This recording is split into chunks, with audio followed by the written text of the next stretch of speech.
का दुर्भाग्य क्या है?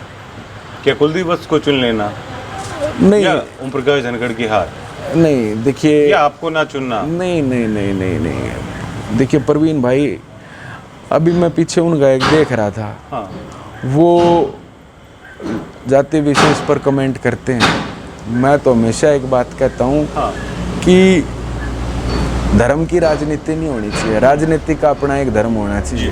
वो कहते हैं कि अभी दुष्यंत जी के ऊपर आपने शायद वो सवाल अभी चर्चा कर रहे थे, आपने पूछा भी था मुझसे। दुष्यंत जी के ऊपर आरोप लगा रहे हैं वोटों मैं का। बता देता हूँ, कुलदीप वत्स ने बयान दिया कि आपकी पार्टी ने जाट कौम का हमेशा इस्तेमाल तो किया है। आपकी पार्टी ये कह के सत्ता में आई कि अगर हम सत्ता में आएंगे तो जाट आरक्षण के बच्चे थे उनको भी निकालेंगे। तो कुलदीप वत्स का कहना था कि आपने की पार्टी ने जाटों का इस्तेमाल तो किया है लेकिन उनके लिए कोई काम नहीं किया है। नहीं, इस्तेमाल तो दीपेंद्र हुड्डा जी कर गए। कैसे?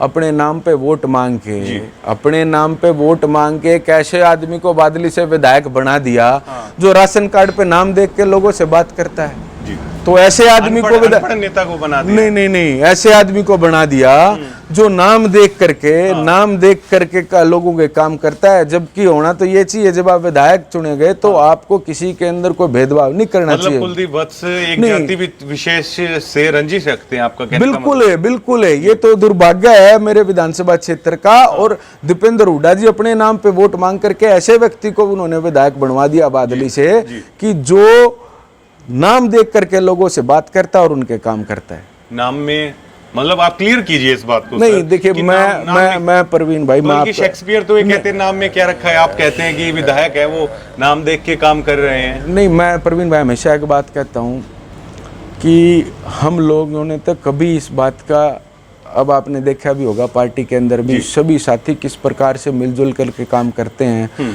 और कभी ना ये चीज़ें हमारे दिमाग में आती हैं, क्योंकि हम ये सोचते हैं कि सभी को साथ लेकर के सब जब साथ चलेंगे तभी सबका विकास संभव है और प्रगति भी तभी संभव है। लेकिन ये लोग जो आरोप लगा रहे हैं, मैं तो इनको खुल करके कह रहा हूँ, दीपेंद्र हुड्डा ने वोट तो दिलाए किसके नाम पर? अपने नाम पर। और उस व्यक्ति को बना दिया जो लोगों के नाम देख करके काम कर रहा है। कहीं ना कहीं अजय जी आपकी बातों से ऐसा नहीं लग रहा है कि बादली हल्के के जितने भी जाट नेता हैं वो इस बात को पचा नहीं पा रहे हैं कि जाटों की इतनी ज्यादा वोट परसेंट होने के बावजूद भी एक ब्राह्मण को वहां से विधायक चुन लिया गया? क्या ये नहीं लगता कि इस तरह की सोच बादली के हर जाट नेता की है कि जाट वोट बैंक इतना ज्यादा होने के बावजूद भी अगर किसी दूसरी जाति से अगर विधायक बना लिया जाता है, शायद आप लोग इस बात को नहीं पचा पा रहे हो? नहीं, ये तो इसमें कोई पहली बात थोड़ी है। इससे पहले तो नरेश शर्मा को भी 2 बारी विधायक बनाया बादली ने। ये देखिए, बादली विधानसभा क्षेत्र के लोग इस बारे ये चीजें कोई मायने नहीं रखती कि कौन किस जाति से आता है। देखिए, भगवान ये जिक्र आपने शुरू किया सर, मीडिया आपने मेरे से सवाल पूछा, आपने मेरे से सवाल पूछा, मैं आपकी बात का जवाब देता हूँ। देखिए, नहीं होना चाहिए। आप कानून सब बराबर हैं। आप एक व्यक्ति का वोट चाहे वो कोई भी हो उसका बराबर है।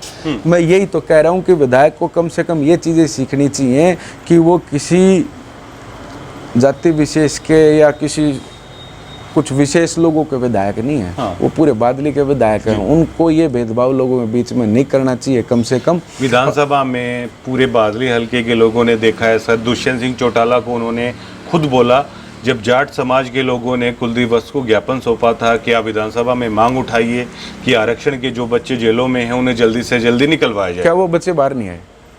क्या वो बच्चे बाहर नहीं आए? कहाँ पे आए? क्या वो पहले क्यों नहीं आए थे? सरकार बनने के बाद वो बच्चे बाहर नहीं आए? नहीं, देखिए आप सवाल को मिसलीड करने, मैं उसी बात पे आऊंगा, मैं उस बात पे आऊंगा। ये सवाल फिर अपनी पार्टी के सीएलपी लीडर से क्यों नहीं पूछा? उन्हें नेता प्रतिपक्ष से सवाल पूछते कि जब हरियाणा प्रदेश को जरूरत थी आप तो दिल्ली लुके बैठे थे, आप तो नहीं आए हरियाणा प्रदेश में, आप तो चुप। अब हरियाणा प्रदेश को जरूरत थी, प्रेस कॉन्फ्रेंस भी दिल्ली से करते थे, नहीं आए हरियाणा प्रदेश में। ये ज्यादा जितने सवाल पूछ रहे हैं, ये सवाल एक आधा सवाल अपने नेता से भी पूछ लें, नेता प्रतिपक्ष भूपेंद्र सिंह हुड्डा से पूछ लें। जब हरियाणा प्रदेश को उनकी सबसे ज्यादा आवश्यकता थी वो तो दिल्ली थे, नहीं आए। सांसद थे यहाँ से उनके पुत्र, तो वो प्रदेश के मुख्यमंत्री रहे थे 2 बारी। उसके बाद जब हरियाणा प्रदेश को जरूरत थी वो तो नहीं आए थे, वो तो दिल्ली थे। अब जरूरत थी इस महामारी के दौरान तब वो नहीं आए, वो तो तब दिल्ली बैठे रहते। तो ये इतने सवाल पूछने की जो ये आदत है, ये अपने नेता से भी एक आधा सवाल पूछ लें कि कहाँ थे, ये पीटीआई के लिए ज्ञापन दे रहे हैं, पूछ ले। अरे भाई ये तो विधायक है उस पार्टी के, और अरे भूपेंद्र सिंह हुड्डा नेता प्रतिपक्ष हैं, जाए एक दिन उनके पास और उनसे पूछें कि चौधरी साहब क्या कर दिया था इन भर्तियों में, 1983 जो ये पीटीआई निकल गया, ऐसा क्या कांड करा आपने, कैसे क्या घोटाला करा कि इन पीटीआई को माननीय न्यायालय को इनको निकालना पड़ा, आपने ऐसा क्या कांड करा था, एक बार पूछ तो लें जी। आप जनप्रतिनिधि हो, आपको जब जनता ने आपको चुन दिया, देखिए राजनीतिक दल में हो आप, किसी में जरूर अच्छी बात है, वो होना चाहिए जिसकी जहाँ आस्था वाना है, लेकिन आप जनप्रतिनिधि हो, आप पूछो भाई आपने क्या करा था उस भर्तियों में, उस दौरान आपने क्या करा था जो इनको मान्य न्यायालय ने निकाला। तो आप नाम लेके बताया कीजिए, हो सकता है शायद दर्शक हमारे, नहीं मैं कह रहा हूँ चौधरी भूपेंद्र सिंह हुड्डा से पूछे जाके, आप नाम लेके बताया कीजिए, पूछे ना जी। अच्छा ये